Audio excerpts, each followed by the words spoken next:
ప్రభునందు ప్రియ పరిశుద్ధులారా, ప్రియ విశ్వాసులారా, ప్రభైన యేసు శుభనామమున మీకు వందనాలు. కొండ మీద 12వ ప్రసంగాన్ని మీ ముందు ఈవేళ ఉంచాలనుకుంటున్నాను. ఉపవాసం ఎలా చేయాలి? దేవుని చిత్తమైతే 11వ ప్రసంగం ఆదివారం నాడు మనం కొంచెం ఎలాబొరేట్‌గా దాన్ని డిస్కస్ చేయాలి. దాన్ని నేర్చుకుందాం. మత్తయి సువార్త 6వ అధ్యాయము 16-18 వరకు ఈ హౌ టు ఫాస్ట్ అనే దాని మీద ఉంటుందన్నమాట. ఇక్కడ యాక్చువల్‌గా మనము ఐదవ అధ్యాయము మత్తయి సువార్తలో 9 ప్రసంగాల్ని దేవుని ఉచితమైన కృప చొప్పున బీయాటిట్యూడ్స్ నుంచి లవ్ యువర్ ఎనిమీస్ వరకు మనము వాటిని డిస్కస్ చేసాం.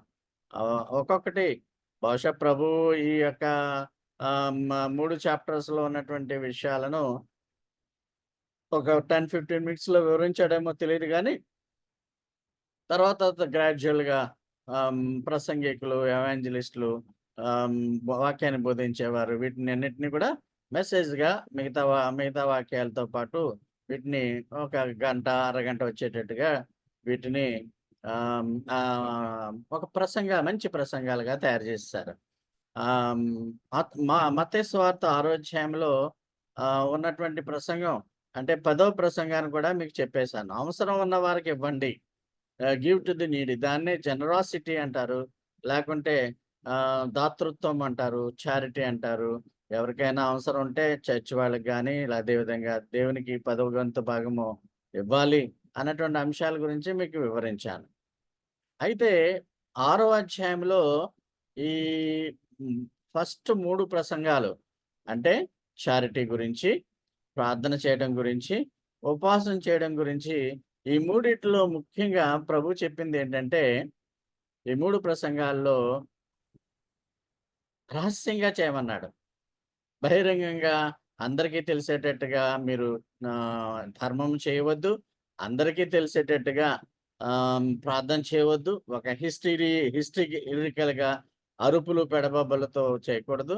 అదే విధంగా ఉపవాసం చేసేటప్పుడు భీతావహంగా మొహం పెట్టుకొని నీరసం అయిపోయి మేమేదో ఉపవాసాలు చేస్తున్నాము, 40 దినాలు ఉపవాసంలాను చేస్తున్నాము అన్న విధానంలో హృదయ విచారకంగా ఉండే విధంగా చేయకూడదు. అంటే ధర్మము చేసినప్పుడు, ప్రార్థన చేసినప్పుడు, ఉపవాసం చేసినప్పుడు బయటికి ఎక్స్‌పోజింగ్‌గా ఉండకుండా తండ్రికి తెలిసే విధంగా మాత్రమే చేయాలి.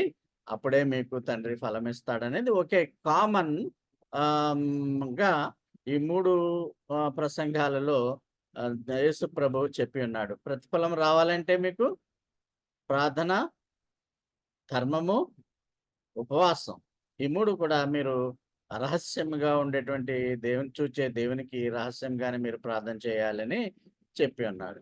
సో, ప్రభువు కొండ మీద చేసినటువంటి ప్రసంగాల్లో చారిటీ గురించి చెప్పాను ఆల్రెడీ. ఫాస్టింగ్ గురించి ఇప్పుడు చెప్పబోతున్నాను. ప్రేయర్ ఆదివారం నాడు హౌ టు ప్రే అన్న దాని గురించి మనము చూడబోతాం. ఒకవేళ మీరు ప్రసంగాలు వినకపోతే లైవ్‌లో యూట్యూబ్‌లో అప్‌లోడ్ చేస్తున్నాం. చక్కగా మీరు వాటిని విని ఎంజాయ్ చేయవచ్చు. చాలామంది ఈ కొండ మీద ప్రసంగాలు చాలా గొప్పగా ఉన్నాయండి. ఎంతో గూఢమైన అర్థాలను కలిగి ఉన్నాయి. మా ఆధ్యాత్మికమైనటువంటి అభివృద్ధికి ఎంతగానో తోడ్పడతాయి అని తెలియజేశారు. వారందరికి కూడా వందనాలు తెలియజేస్తున్నాను. బిల్లీ గ్రాహం గారు గొప్ప ఎవాంజలిస్ట్. ఆయన చిక్కులు పెట్టి 7 పాపాల గురించి మనకు వివరించాడు. దాంట్లో ఒకటి గ్లటనీ. గ్లటనీ అంటే తిండిబోతుతనం. అంటే అవసరానికి మించి తిండి తినేయడం. అంటే మన స్టొమక్ కెపాసిటీ కంటే స్టొమక్ పగిలిపోయే విధంగా ఆవిరిగా తినేయడమే గ్లటనీ అంటాం. ఈ గ్లటనీ అనేది కూడా ఒక పాపం. One of the sins gluttony is. So, gluttony దాని గురించి కాదు గానీ, మనము ఆహార పదార్థాల్ని తినడం మానివేయడం కొంతకాలం, ఒక నిర్దిష్టమైన కాలంలో ఆహారాన్ని మనం తినకుండా ఉండడమే ఉపవాసం. ఈ ఉపవాసం అప్పుడు ఆహార పదార్థాలు, పానీయాలు కూడా తీసుకోరు. కొన్ని నిర్దిష్టమైనటువంటి ఫలములు పొందుటకు గాను కొంతమంది ఉపవాసాలు చేస్తారు. నా మ రాజకీయ నాయకులు ఆమరణ నిరాహార దీక్ష చేస్తారు. మరి స్వతంత్ర భారతదేశం కొరకు అనేక మంది ఉపవాసాలు చేశారు. అదేవిధంగా ఆంధ్ర రాష్ట్రం విడిపోయేటప్పుడు కొంతమంది ఉపవాసాలు చేశారు. ఒక టార్గెట్ దృష్ట్యా ఉపవాసాలు క్రైస్తవేతరులు కూడా చేస్తూ ఉంటారు.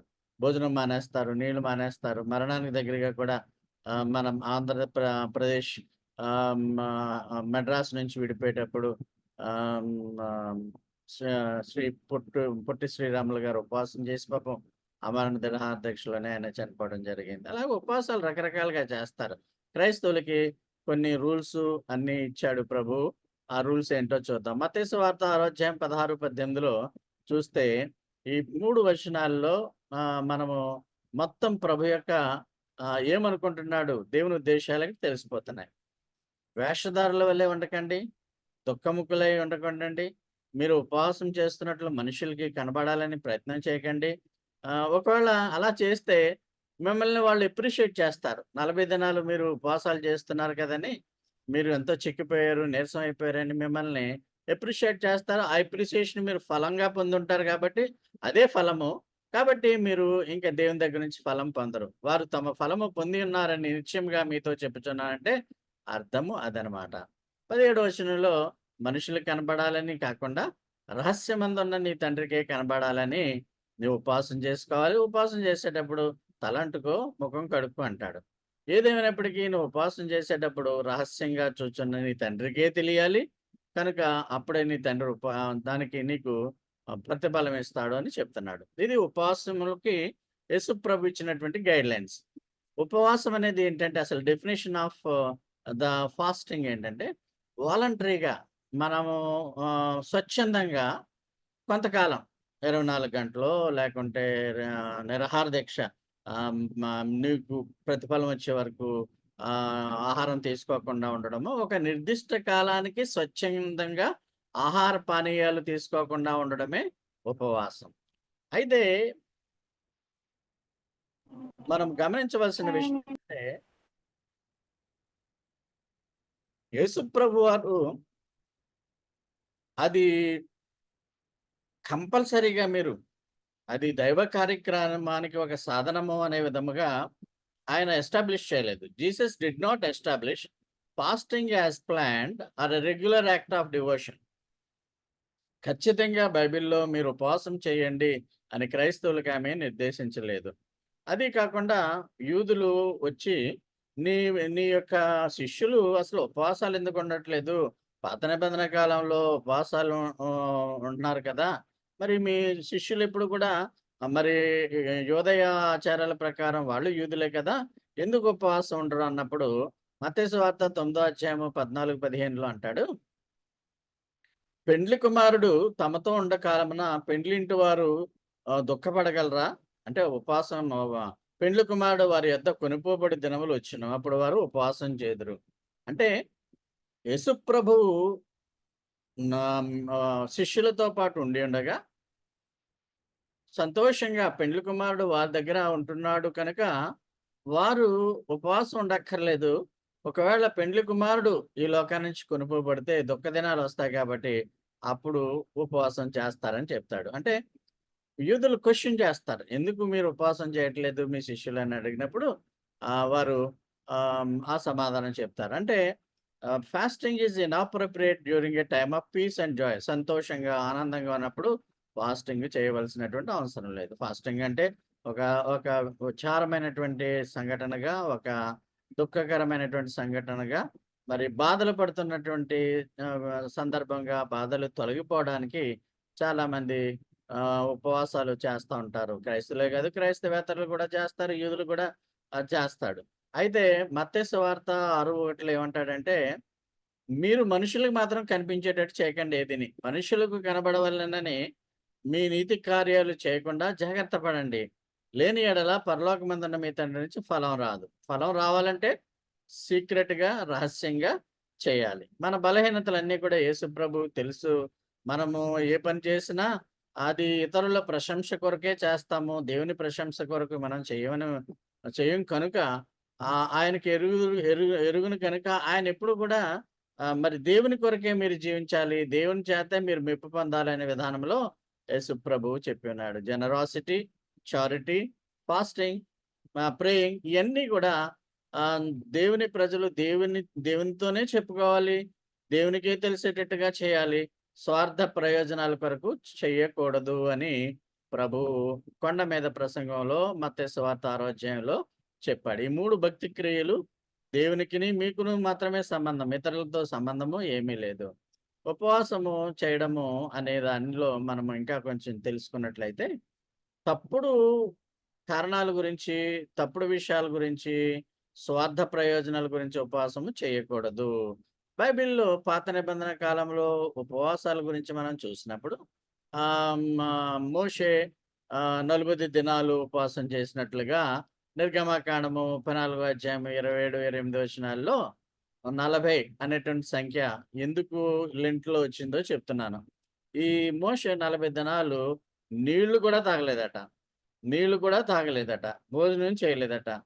ఓ క్రైస్తవులారా, మీరు రకరకాల రోగాలతో బాధపడుతున్నారు. ఈ దినాల్లో మీరు మ ఒక సంపూర్ణమైనటువంటి ఆహారము తీసుకోలేరు. కనుక మీరు 40 దినాలు మోషేలాగా నీళ్లు కూడా తాగకుండా, ఆహారం తీసుకోకుండా ఉంటే, మీరు తక్షణం అనారోగ్యులైపోతారని ఒక ప్రముఖమైనటువంటి మా బోధకుడు చెప్పి ఉన్నాడు. బైబిల్ మిషన్ స్థాపించినటువంటి దేవదాసయ్య గారు ఆయన పుస్తకంలో అది రాశాడు. మీరు ప్రయత్నం చేయొద్దు. నీళ్లు కూడా పుచ్చుకోకుండా ఉపవాసాలు చేయొద్దని. ఉపవాసం చేయడం అనేది ఎవరి శారీరకమైన ఆరోగ్యము బట్టి వారు చేసుకొనవచ్చును. మోషే చేశాడు కదా! మనం చేద్దామంటే అది అంతగా మనకి ఆహ్, హ్మ్, ఆహ్, సహకరించకపోవచ్చు శరీరం. కాబట్టి కేర్‌ఫుల్‌గా ఉండాలి. ఇంట్లో వాళ్ళని ఇబ్బంది పెట్టడం, మనం అంత హాస్పిటలైజ్ చేయడం ఇయన్నీ కూడా జరుగుతాయి. యోనా కూడా యోనా గ్రంథంలో ఈ ఈ నీనివే పట్టణస్థులు వారి పాపం బట్టి శిక్షింపబడతారు. 40 దినాలకి నీనివే పట్టణం నాశనం అయిపోద్దంటే, ఆ 40 దినాల్లో కూడా వాళ్ళు భయపడిపోయి నీనివే పట్టణస్థులు ప్రార్థన చేస్తారు. అదే విధంగా రాజు కూడా తన వస్త్రాలు తీసేసుకొని గోనెపట్ట కట్టుకొని బూడిదలో కూర్చుంటాడు. తమ పట్టణం మీదకి దేవుని శాపం వచ్చేస్తుంది పాపం వల్ల. అంటే ఇక్కడ రిపెంట్ అవుతారనమాట. ఇక్కడ రిపెంట్ అయితే దేవుడు వారిని చూసి, దేవుడే పశ్చాత్తాపపడి, తాను చేయవలసినటువంటి హానిని చేయలేదు అని యోనా గ్రంథంలో మనం చూస్తున్నాం. నీనివే పట్టణస్తులు కూడా 40. దానియేలు గ్రంథంలో మనం చూసినట్లయితే 9 అధ్యాయం 3, 5 వచనాల్లో దానియేలు గోనెపట్ట కట్టుకొని, గోనెపట్ట అంటే ఏమి లేదు, గోనె సంచి కింద భాగంలో తీసేసి, ఆ గోనె సంచిని ఒక క్లాత్‌లాగా ఏసేసుకొని, ధూళి పైన తలపైన ధూళి వేసుకొని, ఉపవాసం ఉండి ప్రార్థనలు, విజ్ఞాపనలు చేస్తారు. అది పూర్వకాలంలో అలా చేసేవారు. ఈ మధ్య కాలంలో గూడా ఎవరో ఒక ఆహ్, మా మా దైవ సేవకుడు గోనె పట్ట కట్టుకొని, ధూళేసుకొని, స్టేజ్ మీద ఉపవాస ప్రార్థన చేసినట్టుగా నేను గమనించాను. అలాంటివి ఇప్పుడు యేసు ప్రభువు వారు అలా చేయమని ఏం చెప్పలేదు. ధూళిలో ఆహ్, అటు ఇటు ధూళేసేసుకోమని, అదేవిధంగా గోనెపట్టలు కట్టుకోమని పూర్వకాలంలో అలా చేసేవారు. ప్రభు దాన్ని మార్చేసాడు. అయితే ఓల్డ్ టెస్టమెంట్‌లో ఒక సందర్భంగా రోజంతా మీరు ఉపవాసం ఉండండి సంవత్సరానికి ఒకసారి అని చెప్పాడు. అదెక్కడంటే లేవికాండం 23, 27 అధ్యాయాల్లో మీకు తెలుసు. ఈ లాంప్ స్టాండ్ ద్వారా మీకు ఇశ్రాయేలీయుల 7 పండుగల గురించి వివరంగా రాశాను. మనం రాసిన పుస్తకంలో కూడా 7 దీపస్తంభాల మీద ఉన్నటువంటి ఇశ్రాయేలు 7 పండుగలను చూసాం. పస్కా పండుగ, పొంగని రొట్టెల పండుగ, ప్రథమ ఫలాల పండుగ, నాలుగో పండుగ పెంతెకొస్తు. ఇంతవరకు నెరవేరిపోయాయి. ఇంకా బురదని, రాప్చర్, ప్రాయశ్చిత్తం అంటే ప్రభువు రెండవ రాకడ, ఇశ్రాయేలీయులకి ప్రాయశ్చిత్తం మనకు కాదు. పర్ణశాలల పండుగ, ప్రభు వెయ్యేళ్ళ పండుగ. ఈ ఈ 3 కూడా నెరవేర్చబడవలసిన విషయం ఉంది. అవసరం ఉంది. ఈ కనుకనే మనము ఈ బురధ్వని ఎప్పుడు వినిపిస్తుందా? ఎప్పుడు మనం ఎత్తబడతామా అని విశ్వాసులు ఎదురు చూస్తున్నారు. అయితే బురధ్వని వచ్చిన తర్వాత మనమంతా ఎత్తబడిన తర్వాత 7 ఏండ్లు పరలోకంలో ఆనందంగా ప్రభుతో పాటు గడిపాక 7 ఏండ్ల శ్రమలలో లోకం విడనాడబడిన వారు వినాశనం అయిన తర్వాత చిట్ట చివరగా ఎత్తబడిన విశ్వాసులతో ప్రభువు ఆహ్, మ మ మళ్ళా భూమి మీదకొచ్చి 1000 ఏండ్ల పాలన జరుపుతాడు. ఆ రెండవ రాకడ అంటాం. రెండవ రాకడలో కొంతమంది యూదులు నమ్మనటువంటి యూదులు, యేసుని నమ్మనటువంటి యూదులు అప్పుడు పశ్చాత్తాపపడతారు. దాన్నే మనము ప్రభు రెండో రాకడలో వారు ప్రాయశ్చిత్తం పొందడం అని చెబుతా ఉంటాం. తర్వాత 1000 ఏండ్ల పాలన మొదలవుతుంది. ఇదంతా కూడా ప్రొఫెసీ.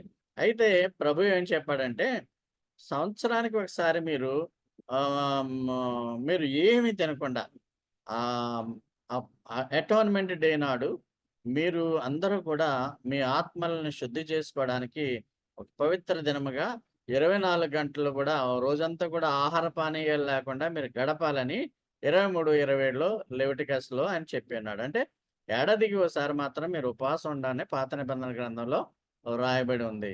కొత్త నిబంధన గ్రంథంలో ఉపవాసం గురించి తక్కువగా రాయబడింది. పెద్దగా ఉపవాసం గురించి ఉపవాసం చెయ్యాలి, ఇలా చేయాలి, అలా చేయాలి, గోనెపట్ట కట్టుకోవాలి, బూడిదేసుకోవాలి అనేమీ లేదు. ఇందాక మా మా తలకు నూనె రాసుకోండి, మొహం కడుక్కోండి, సీక్రెట్‌గా ప్రార్థన చేసుకోండి. ఏమైనా ఉంటే అవే ఆయన యేసు ప్రభువు ఆ నిబంధనలు ఇచ్చున్నాడు.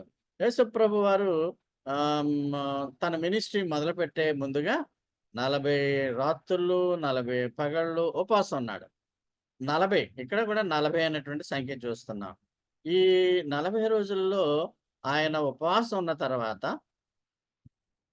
ఆయన సాతాను చేత 3 శోధనలు శోధింపబడడానికి కొనిపోబడ్డాడు. ఆ శోధనలు ఏంటో తెలుసు. రాళ్ళను రొట్టెలుగా మార్చటం, ఆ దేవాలయం పైనుంచి కిందకి దూకేయమండం, ఈ సర్వలోకాన్ని మీకు ఇచ్చేయడం అనడం. అట్లాగా 3 టెంప్టేషన్స్ ఆఫ్ జీసస్ క్రైస్ట్‌ని మనం చూస్తున్నాం. ఇప్పుడు దాన్ని మనం డిస్కస్ చేయట్లేదు. యేసు ప్రభువారు 40 దినాలు కంప్లీట్‌గా మినిస్ట్రీ మొదలుపెట్టే ముందు, పరిచర్య మొదలుపెట్టే ముందు ఆయన చేసిందే 3.5 ఏళ్ళు కాదు. కాబట్టి ఆ 3.5 ఏళ్ల ముందుగా 40 దినాలు ఆయన ఉపవాసం చేసినట్లుగా మనం చూస్తున్నాం. అలాగే కొత్త నిబంధన గ్రంథంలో ఉపవాసాలు ఎప్పుడెప్పుడు చేశారో చూద్దాం. అపోస్తల కార్యాలు 13 అధ్యాయం 2, 3 వచనాల్లో ప్రభు సేవకుల్ని సేవ కొరకు పంపించేటప్పుడు సంఘాలు ప్రార్థన చేస్తుండేవి. ఇక్కడ మనం చూస్తున్నాం యాక్ట్స్ 13, 2, 3లో వారు 2వ అధ్యాయంలో వారు ప్రభువును సేవించుచు ఉపవాసము చేయుచుండగా పరిశుద్ధాత్మే మాట్లాడేవాడనమాట. వారు ఉపవాసం ఉండి పరిశుద్ధాత్మ ప్రార్థన చేసి వారి మీద చేతులుంచి వారిని పంపిరి. అంటే మినిస్ట్రీ కొరకు వారిని దాన్ని ఇప్పుడు ప్రెజెంట్ కాలంలో అభిషేకించి కొంతమందిని పంపిస్తారు. కొన్ని సంఘాల వారు. పూర్వకాలంలో జరిగేది ఇప్పుడు కూడా జరుగుతుంది. అలాగే అపోస్తల కార్యములు 14, 21, 23లో 23 ఏమంటాడంటే, సంఘములో వారికి పెద్దలను ఏర్పాటు చేసి ఉపవాసం ఉండి ప్రార్థన చేసి వారు నమ్మిన ప్రభువుకు వారు అప్పగించారు. అంటే పెద్దలు చేసేటప్పుడు కూడా ఉపవాసం ఉండి ప్రార్థన చేసి ప్రభు సేవ చేయండి అని అప్పగించడం అనేది ఉన్నది ప్రియమైన వాళ్ళారా. సో, ఉపవాసం అనేది ఈ సంఘాల్లో జరుగుతున్నట్లుగా ఈ 2 సందర్భాల్లో అపోస్తల కార్యాల్లో మనం చూసాం. యెషయా గ్రంథంలో కూడా 53 అధ్యాయం పాత నిబంధన కాలంలో ఉపవాసం చేస్తున్నప్పుడు నువ్వు మమ్మల్ని ఎందుకు మాకెందుకు అనుకూలంగా నువ్వు సమాధానం ఇవ్వట్లేదు అని వారు కూడా ప్రభువుతో పాటు ఇక్కడ ఆర్గ్యుమెంట్ చేసినట్లుగా మనం చూస్తున్నాం. అప్పుడు మీరు చేసే ఉపవాసాలు నాకు నచ్చలేదు. గోనెపట్ట కట్టుకొని బూడిదలో ఉండడమే ఉపవాసం అనుకుంటున్నారా మీరు అని ప్రభు ఇక్కడ యెహోవా దేవుడు వారిని గద్దించినట్లుగా చేస్తున్నాడు. సరే, కొత్త నిబంధనలో ఉపవాసం చేయాలి అనుకుంటే ఏమి చేయవలెను అని యేసు ప్రభు చెప్పాడో చూద్దాం. Don't fast to be seen by others. ఇతరులు చూసే విధంగా అసలు ఫాస్టింగ్ చేయాలా వద్దా అది నీ సొంత విషయం. చెయ్యాలా లేదా అనేది నీ సొంత విషయం. ఈ పిక్చర్‌లో చూడండి. వికారంగా పెట్టేసుకున్నాడు పెద్ద షోయింగు ఇక్కడ ఎగ్జిబిషనిస్ట్ లాగా పెద్ద దాన్ని బిల్డప్ లాగా ప్రార్థన చేసేస్తున్నాడు. ఈ దినాల్లో కూడా చాలామంది ఉపవాసాలు చేసేటప్పుడు నల్లని వస్త్రాలు కట్టుకొచ్చి, నల్లని టోపీలు పెట్టుకొని, నల్లని షర్టులు వేసుకొని, నల్ల కళ్ళద్దాలు పెట్టుకొని, మేము ఉపవాసం ఉంటున్నామని 40 దినాలు ఆచరించేటువంటి క్రైస్తవులు ఉండడం అనేది చాలా చాలా విచారకరం. ప్రజలు చూడాలి నీ భక్తిని, ఉపవాసాన్ని ప్రజలు చూడాలని నువ్వు కోరుకోవద్దు అంటున్నాడు. నీ చాలామంది ఈ ఈ లెంట్ దినాల్లో కూడా ముఖం చాలా వికారంగా పెట్టుకుంటారు. "ఏమయ్యా నాన్ క్రిస్టియన్స్ ఎవరైనా కనిపించి, ఏమయ్యా ఇలా మొఖం ఇలాగుంది? ఏమ్మా తల్లి మొఖం ఇలా ఉంది?" "ఉపవాసం చేస్తున్నాను సార్. దేవుడు యేసుప్రభు మాకు ఉపవాసం చేయమని చెప్పాడు." అలాంటి ఆస్కారం ఇవ్వకూడదు. మా మా ఉపవాసం చేసినా సంతోషంగా ఉండండి. వికారంగా పెట్టుకోవద్దు మొఖాలు. మీరు ఇతరులకు తెలిసే విధంగా చేయకండి. నంబర్ 1. నంబర్ 2, ఉపవాసం చేస్తున్నప్పుడు మనుష్యులకు కనిపించాలని ప్రయత్నం చేయకుండా, రహస్యమందున్న నీ తండ్రికే నువ్వు కనిపించాలి. నీవు ఉపవాసం చేస్తున్నప్పుడు నూనెతో తలంటుకో, ముఖం కడుక్కో, వాష్ చేసుకో. అప్పుడు ఉపవాసం చెయ్యి. ఉపవాసం ఉన్నప్పటికిని నీవు నీ దైనందిక కార్యక్రమాల్లో నువ్వు ముందుకు వెళ్ళిపోవచ్చు. అప్పుడు లేదు ఇంట్లోనే ఉండి నువ్వు ఉపవాసం చేయాలంటే తలంటుకొని ఉపా మ ను ముఖం కడుక్కొని అంటే ఫ్రెష్‌గా స్నానం చేసి నువ్వు బైబిల్ తీసుకొని చదువుకుంటూ, ఆ రోజంతా ఉపవాసం ఉండాలంటే ప్రార్థన చేసుకుంటూ, లేకుంటే యూట్యూబ్‌లో ప్రసంగాలు మంచి ప్రసంగికుల ప్రసంగాలు వింటూ, ప్రార్థనలు చేసుకుంటూ అలాగా గడిపేయి.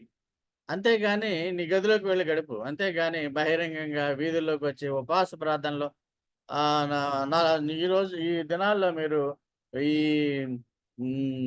మీడియాలో పబ్లిసిటీ చూస్తే 40 దినాల ఉపవాసాలు, 60 దినాల ఉపవాసాలు, సంవత్సరాంత ఉపవాసాలు, ఉపవాస పండుగలు అని ప్రచారం చేసుకుంటారు. అది బైబిల్ విరుద్ధం ఖచ్చితంగా.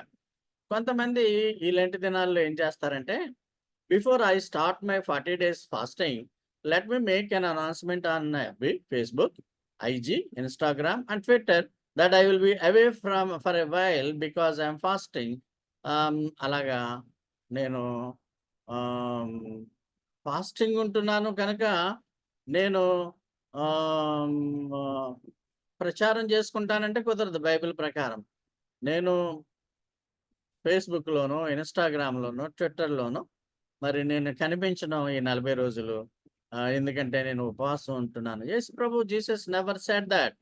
రహస్యంగా చేయమంటున్నాడు. అంతేగాని బహిరంగంగా మన మామూలు కార్యక్రమాలు మనం ప్రజలకు వెల్లడి చేసినట్టు మన సొంత ఉపవాసాలు చెయ్యకూడదు. కాబట్టి ఉపవాసం అంటే ఏంటి? దేవునికి సమీపంగా దగ్గరగా రావడం, ఏదైనా పాపాలుంటే రిపెంటెన్స్ కోసం అడగడము. ఆహ్, మన మన మన జీవితంలో దేవుని యొక్క కృప, దేవుని యొక్క ఆశీస్సులు ఉండేటట్టుగా చేస్తున్నా చెయ్యాలి అంటే దేవుడు నీవు దేవుడికి తెలిసేటట్టే చేయాలి. మనుషులకు తెలిసేటట్టు చేయకూడదు. ఇక్కడ ఒక చిన్న కార్టూన్ ఫాస్టింగ్ గురించి వేయబడింది. మీకు కొద్దిగా రిలాక్స్ అవ్వడానికి ఈ యొక్క కార్టూన్ చెప్తున్నాను. భార్యతో అంటున్నాడు, "are you eating again already?" ఇందాకేగా తిన్నావు మళ్ళా తినేస్తున్నావేంటి అంటే, oh! Yeah! I fast really fast. ఆమె ఫాస్టింగ్ అంటే ఉపవాసం అనుకోవట్లేదు. ఫాస్ట్ అంటే ఫాస్టింగ్‌గా తినేస్తాను నేను. ప్రతీది కూడా చాలా స్పీడ్‌గా తినేస్తాను. అందువల్ల మళ్ళా నాకు ఆకలేస్తుంది తినేస్తున్నాను అనేటువంటి విధానంలో ఫాస్టింగ్‌ని కొంతమంది అర్థం చేసుకుంటారు. అప్పుడు హస్బెండ్ ఏమన్నాడంటే, "fasting does not mean eating fast food." ఫాస్ట్‌గా తిండి తినేయడం అనేది అది ఫాస్టింగ్ కాదు అని ఇక్కడ తెస్తున్నాడు. సో, యేసు దినాల్లో యూదులు ఏ విధంగా ఫాస్టింగ్ చేసేవారంటే, మత నాయకులు ఇతరులకు తెలియాలని, మేము ఉపవాసం చేస్తున్నామని బహిరంగంగా వారు అస్తవ్యస్తంగా ఉండి, నిస్సత్తువగా ఉండేటువంటి విధంగా బ వీధుల్లోని అక్కడ వెళ్ళి ఉపవాస ప్రార్థనలు చేస్తూ ఉండేవారు. యేసుప్రభు దాన్ని ఖండించాడు. ఉపవాసం ఒక మంచి ఉద్దేశ్యంతో ఉపవాసం చేయాలి. అది యేసుప్రభు కోరుకుంటున్నాడు. అందుకనే యెషయా గ్రంథం 58:3, 6లో ఉపవాసం మీరెందుకు చేస్తున్నారు? మనుషులు కనిపించేటట్టు చేస్తున్నాడా?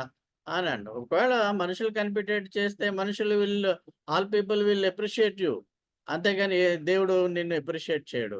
కాబట్టి ఒకవేళ ఉపవాసం ఉన్నప్పుడు మీ రూపురేఖలు మార్చుకోకండి. నేను కొన్ని ఏళ్లను పూర్వకాలంలో నేను before starting the church of God 25 ఏళ్ల ముందు అప్పుడప్పుడు స్నేహితులు, క్రైస్తవ స్నేహితులే ఉంటారు నాకు. వేరే వాళ్ళ చోటకి, వేరే ఇళ్ళల్లోకి వెళ్ళను. భోజనాలు కూడా చేయను. వాళ్ళ ఇళ్ళకెళ్ళినప్పుడు టీవీలు నల్లటి దుప్పటితో వాళ్ళు కప్పేసి ఆహ్, క్లోజ్డ్ ఫర్ లెంట్ సీజన్ అని చక్కగా ఎంబ్రాయిడరీ చేసినటువంటి ఒక గుడ్డను టీవీకి కప్పేసేవారు. అంటే టీవీ ఒక 40 రోజులే చూడకుండా ఉంటారనమాట వాళ్ళు. ఇంకా అక్కడి నుంచి మంచి హుషారైపోయి ఇంకా డే అండ్ నైట్ టీవీలు చూస్తారేమో మనకు తెలీదు గానీ, ఇలాగ కపటముగా మనము ఉపవాసాలు చేయకూడదు. ఉపవాసం చేస్తే దేవుడు సంతోషించే విధంగా ఉపవాసం చేయాలి. దేవుడు కోరుకున్న విధంగా యేసుప్రభు ఏ విధంగా అయితే నువ్వు మనుషులు కనిపించకూడదు, రహస్యంగా చేయాలి అంటే అప్పుడే దేవుని అనుగ్రహము నువ్వు పొందుతావు. 40 దినాల్లో ఉపవాసం చేయాలి లెంట్ సీజన్‌లో అనుకునేవారు ఈ నిబంధనలు పాటించండి. నుదుటి మీద గుర్తు వేసుకొని ఇలాగ ఎగ్జిబిషన్ చేయక్కర్లేదు. మరి కొంతమందిని వాళ్ళకి తెలియదు పాపం really the people do not know what priest teach they will think that is reality. ఎందుకంటే గ్రంథంలో మంచి జ్ఞానం ఉండదు కదా! మీకైతే మన దేవుని సంఘంలో 25 ఏళ్ళు, చర్చ్ ఆఫ్ గాడ్‌లో 25 ఏళ్ళు మీరు వాక్యం వింటున్న బట్టి you're almost all equal to more than pastor. Theology చదివితే 3 ఏళ్ల డిగ్రీ అది. మీరు 25 ఏళ్ళు నా దగ్గర మీరు విద్యార్థులుగా నేర్చుకున్నారు వాక్యం. So, you are more than you can answer any question. You can preach like anything. 45 దినాలు ఉపవాసాలు చేస్తే ఏమవుతుందంటే చేయొచ్చు. వీడేమంటున్నాడంటే ఫస్ట్ కార్టూన్‌లో నేను స్మోకింగ్ వదిలేసాను 40 రోజులే. తర్వాత ఈ 40 రోజులు కాంపెన్సేట్ చేయడానికి రోజుకి ఒకటి తాగి సిగరెట్ తాగేవాడు రోజుకి 2, 3, 4 తాగి ఊపిరితిత్తులని పాడు చేసుకొని అనారోగ్యం అయిపోయి హాస్పిటలైజ్ అయిపోయే పరిస్థితి వస్తుంది. I gave up drinking for Lent. Lent కోసమే నేను త్రాగుడు మానేశానంటే, లెంట్ అయిపోగానే పీపాలు మళ్ళా తాగేస్తాడనమాట వీడు. మూడో కార్టూన్‌లో I gave up texting social networking for Lent. నేను వాట్సాప్ మెసేజ్‌లు ఇవ్వడం గాని, ఫేస్‌బుక్ అటెండ్ అవ్వడం గాని నేను చెయ్యను. అంటే ఈ లెంట్ వరకు మాత్రమే. ఆఫ్టర్ లెంట్ మళ్ళా పూర్తిగా 24 అవర్స్ నిమగ్నం అయిపోతానన్నమాట. కొంతమంది నేను ఒక కొంతమంది కేరళలో ఒక స్వామి అని వెళ్తారు. 40 రోజులు చెప్పులు లేకుండా కూడా తిరుగుతారు. భోజనాలు మానేస్తారు. ఆ 40 రోజులు అయిపోయిన తర్వాత స్వామి గారిని దర్శించుకొచ్చిన తర్వాత ఆ యొక్క గ మెట్లు కింద ఆ కొండ మీద ఉన్నటువంటి ఒక రాయి లేక విగ్రహాన్ని వాళ్ళు చూసి కిందకొచ్చేయగానే ఆ పక్కనే బ్రాందీ షాపులుంటాయట. వెళ్ళిన వాళ్ళు నాతో చెప్పారు. అక్కడ తాగేయడం, పడిపోవడం. So, this is nonsense in the sight of the Lord. కాబట్టి మనం ఏది చేసినా మీరు ఉపవాసం చేస్తున్నారా? వెల్ అండ్ గుడ్ చేయండి. అది మనుషులు కనిపించేటట్టు చేయకండి. దేవుడికి మాత్రమే కనిపించేటట్టు చేయండి. బహిరంగ ప్రదేశాలకొచ్చి మేము ఉపవాసం చేస్తున్నామని వికారంగా మైండ్ పెట్టుకోకండి. తలస్నానం చేయండి. మొహం కడుక్కోండి.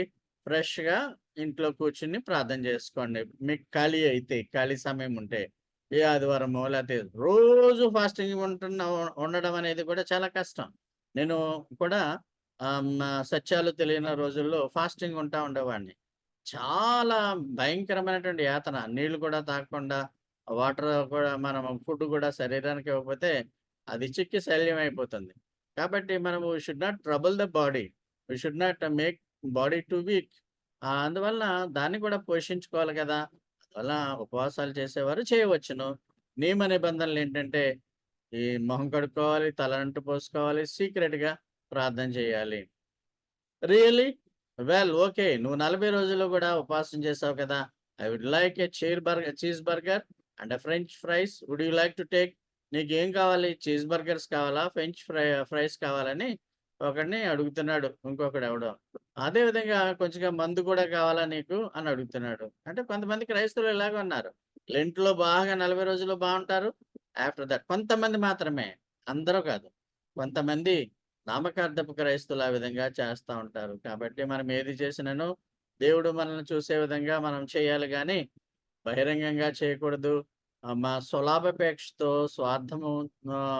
స్వార్థ పరత్వంతో స్వయం లాభాలు ఆశించి మనం చేయకూడదు. మన ఆధ్యాత్మిక అభివృద్ధికి, కుటుంబ క్షేమానికి, నీ యొక్క అభివృద్ధికి ప్రార్థన చేసుకో. అయితే యేసు ప్రభువు చెప్పినటువంటి విధానంలో చెయ్యి. ధూళి వేసుకోకు.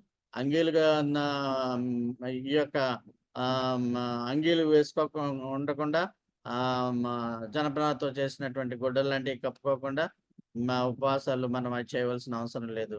దేవుడు చూసే విధంగా ఉపవాసాలు చేయాలంటే చేయండి. మీ శరీరం సహకరిస్తే చేయండి. ఒకవేళ చెయ్యకపోతే అది పాపం అని అనుకోవద్దు. దేవుడు ఆ విధంగా ఆదేశించలేదు. దేవుడి వాక్యాన్ని మీ మనసుల్లో భద్రపరిచి, దానికి అనుగుణంగా మీ యొక్క జీవితాలను ఆయన తీర్చుదిద్దును గాక.